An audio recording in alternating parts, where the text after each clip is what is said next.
Good morning, chicks and chickens. Welcome back to Old Man Farm. My name is Sid, as always. Feels like it has been a very long time since I've got to sit down and say that. In fact, this is my fourth attempt to record this today. I keep just locking up like I don't know what to say. You know, it's not that I script these things, but damn, you sort of get into a rhythm, and I've fallen out of it. But we're going to talk about the batch recording from last week, the reason, the Chicago trip. We're also going to talk about that. I've got some pictures I can show you guys, and I think at the end of the video, I've got at least one, but maybe a couple of videos of the actual performance of the orchestra. You'll get to see pictures of them up before then, but if you want to see the performances, stick around to the end.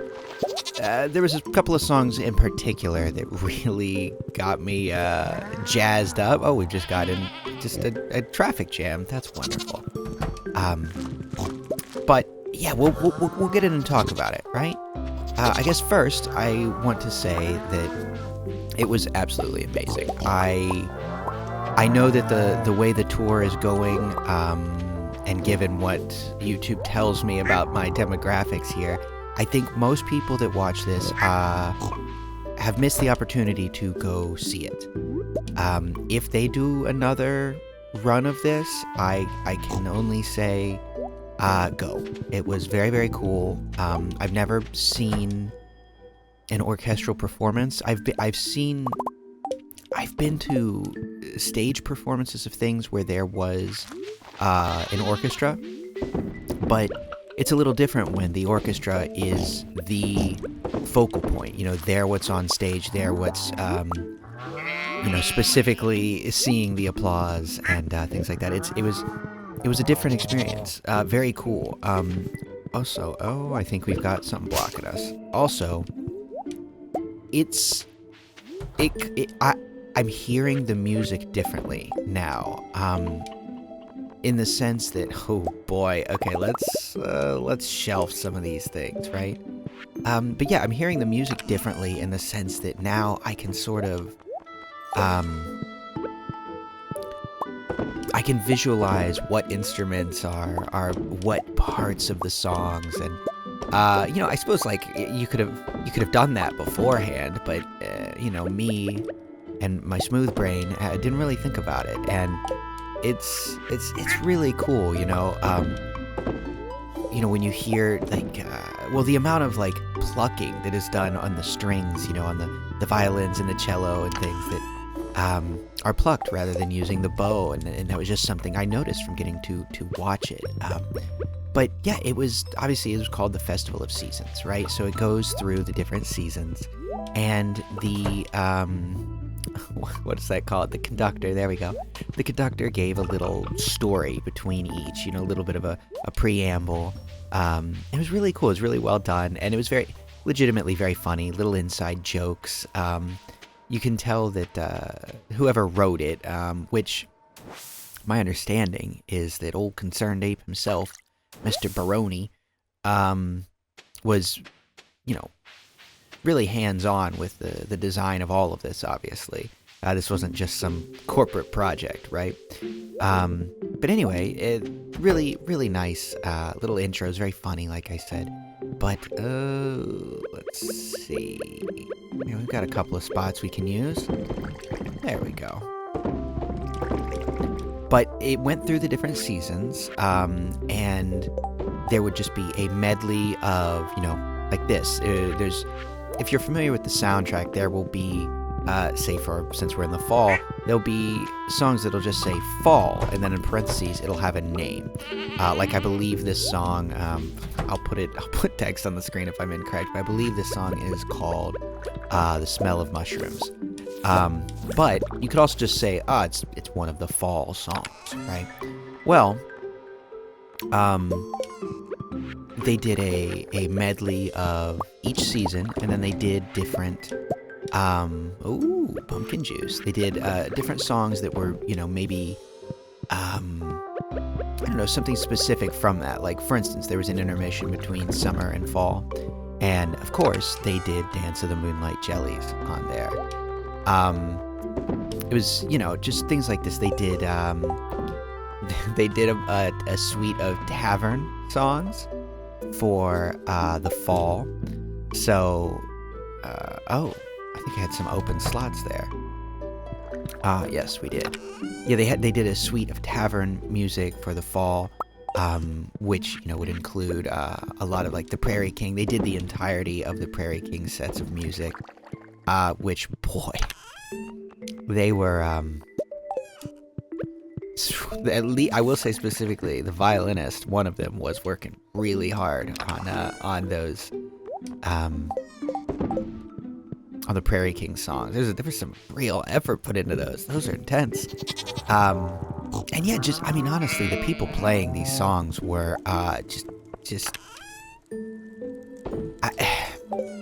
they were so talented. It was really amazing, and I have to say, like, by the end of it, we got back to the hotel, and I was sort of speechless. I didn't really know how to get across the feelings I had, the thoughts I had about it. And now, after a couple of days of thinking on it, I would say the best way to sum up sort of what it was about it was, working backwards from least to most talented here. This is something for me that we've talked about this. I get so much out of this channel, right? Which only exists because of the game, Stardew Valley, right? It's the medium in which I get to hang out and express myself with you guys, but it's also the medium in which you guys found me. There's a very real chance, I would say almost certain chance that if I were doing something else, if I was playing, if this was me rambling over Valheim, not only would it be a different game, or rather a different channel, but it would also not have attracted a lot of you. So, there's that. And then when you think about the fact of all of these musicians who have spent you have to think, in the case of an orchestra, these people have spent most of their life, realistically, up to this point, working on the proficiency on their instrument to be able to play any number of songs. And they've never, it could be reasonably assumed that a lot of them have never played Stardew Valley, but here they are getting to experience this piece of music. Why? Because again, people like us. Now we're zooming out. Now we're not talking about my little corner here. We're talking about something bigger. The whole community of people that love Stardew is the reason why it has now apparently sold over 30 million copies. And we're at the point that they're doing an orchestra tour, right? And so now these people, these musicians, get to experience this wonderful music and see these people enjoying it, and it's something that they would have never experienced without this music being a thing because of this game, and all of this. By the way, is taking place across the world of different orchestras, because although the conductor is the same, the orchestra is different. So there are, dozens of orchestras getting to experience this. And this is all because one guy wanted a certain game. He wanted to play a farming sim that he had never played before, so he set out to make it himself. And that means that he had to program it, he had to do the art, he had to write the music, which is obviously what spurred all of this. He had to write all the dialogue, he had to create these characters, he had to do the bug testing and the fixes and the updates, and all of this stemming from one person. And I think that is really what is so crazy to me. You know, we've talked before about being a creative person and how I loathe to label it the struggles of being creative, because like I would venture to say that without struggling, that it's, at least for me, the two go hand in hand. If you're not struggling, it's far more difficult to be creative. I feel like art is created through the itchy feeling of the wool sweater that is existing, right? At least for me. And so I guess what I'm getting at is it's already very difficult to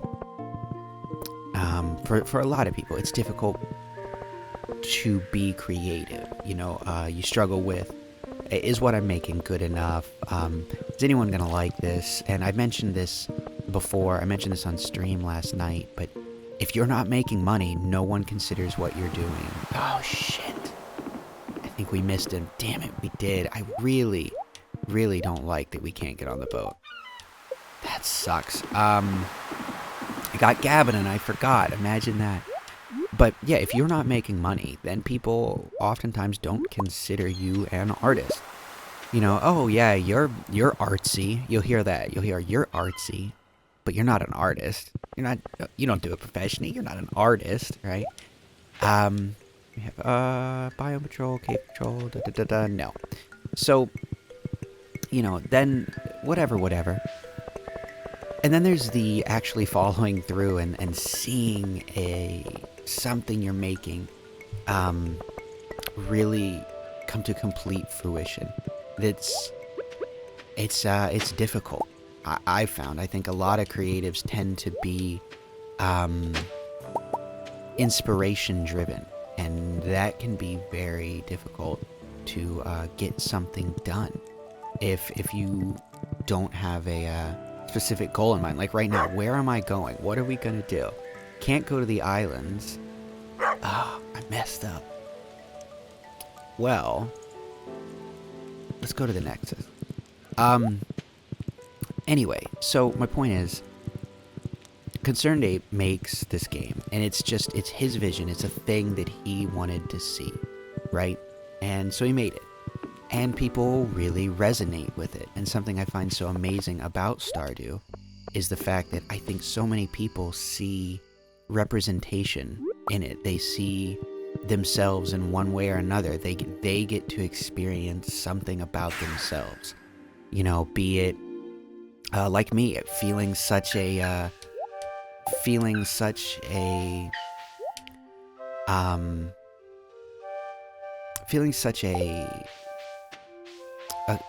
relationship to characters like Shane. I really feel as if, for lack of a better way, I feel that at least someone kind of can understand something about me strictly by the fact that they can understand Shane.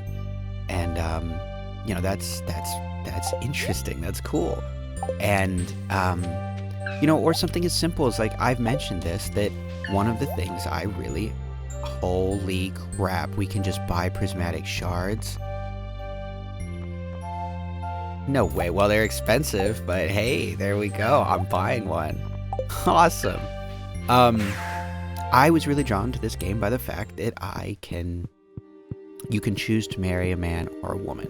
That's not something you get out of Harvest Moon. You know, you have to marry the opposite sex, and for the longest time, you could only be a man marrying women. So, you know, whatever it is you find out of this game, so many people find so much inclusion, and so you have that aspect, and then, you know, the game has just touched so many people's lives. And what's going on? We had this problem last time. There we go. Where I'm really struggling here, but what I'm trying to say is that it is amazing to me that one person was able to put so much good into the world through anything, but through something creative like this. You know, they got to make a game they wanted to make. They now live a wonderful life, assumedly. I mean, he's made an obscene amount of money. So he is able to focus on creative endeavors in that way. And so many people, myself included, and assumedly all of you, are so touched by this game and affected by it in a positive way. And, you know, again, speaking specifically from us, I saw another fruit. You know, we have built such a wonderful, positive community here. And, I don't know, it's really amazing to me, what has been done, all because of one game. So, very cool. I was overwhelmed with emotion while I was there. And, yeah, I hope anyone who wants to gets a chance to experience it. I'll tell you more about the trip in general in a second, but let's check this out. I finally remembered to come over here. We've got a haste elixir. You'll feel lighter on your feet, stacks with attack and defense potions, and an armor elixir.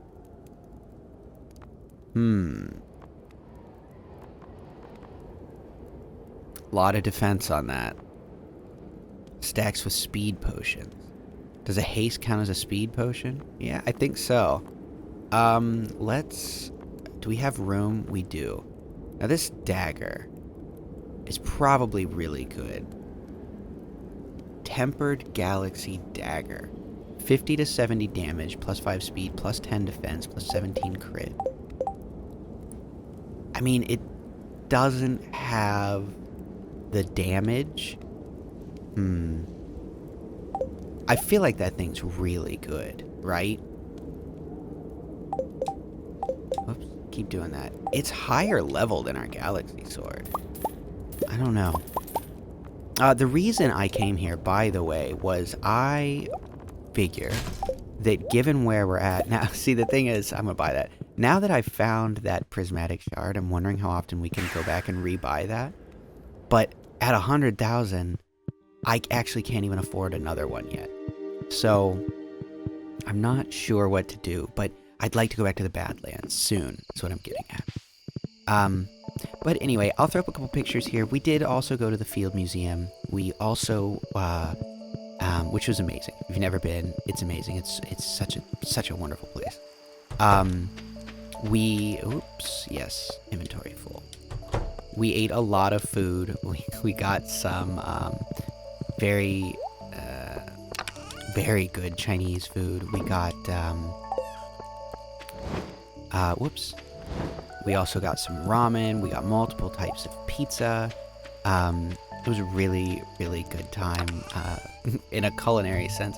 I am the type of person that my travels are generally dictated by food. I go places with the intention of eating all the food they have, you know? That's my thing. I love it. So yeah, let me put a few things away here, and then we'll wrap this episode up.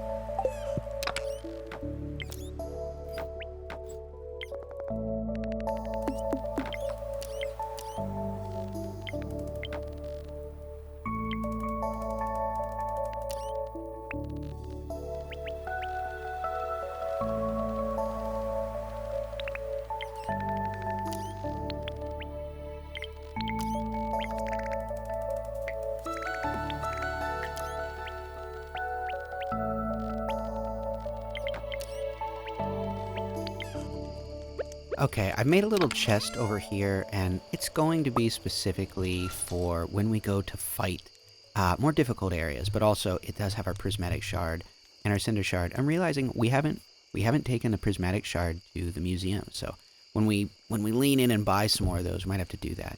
But I wanted to check just real quick. Oh yeah, I mean, look at that. I think this thing would actually probably do more damage than our sword, just given the fact that, I don't know, we swing pretty fast. I don't know. We're gonna have to try it, but it's damn good. Either way, it is a very, very good weapon. So, I'm not sure. We'll see. But either way, we'll mess with that some more tomorrow. I guess let's go ahead and check our weather. We are going to go to the island tomorrow. It sucks. I forgot, and it's going to rain, so I guess it doesn't matter, because we were going there to water crops, but you know what? We have to go anyway, because I think we should go do one of these prismatic shards. I forget how this works. I'll look into it, but we need to get these galaxy souls. I don't know. Maybe we need 3 prismatic shards to make the galaxy soul. Something. I don't know. But we're 1 shard closer. So, that's progress, right? So as I said, I am going to play a little bit of music after the episode here. I'll show you a video. It's just phone video. We were trying to be respectful. There was a lot of people using their phone respectfully to record, so we ended up doing the same. But yeah, enjoy this. And again, I know what I do is a molecule in the amazing creature that is the Stardew community. But I really appreciate you guys being here and being a part of it with me, and giving me the reassurance, I suppose, the pat on the back that is sometimes needed to feel like what I'm doing has any merit at all. Because again, as an artist, I am my own worst critic, and yeah, I appreciate you being here. But until next time, be good to each other. I will talk to you tomorrow, and good night.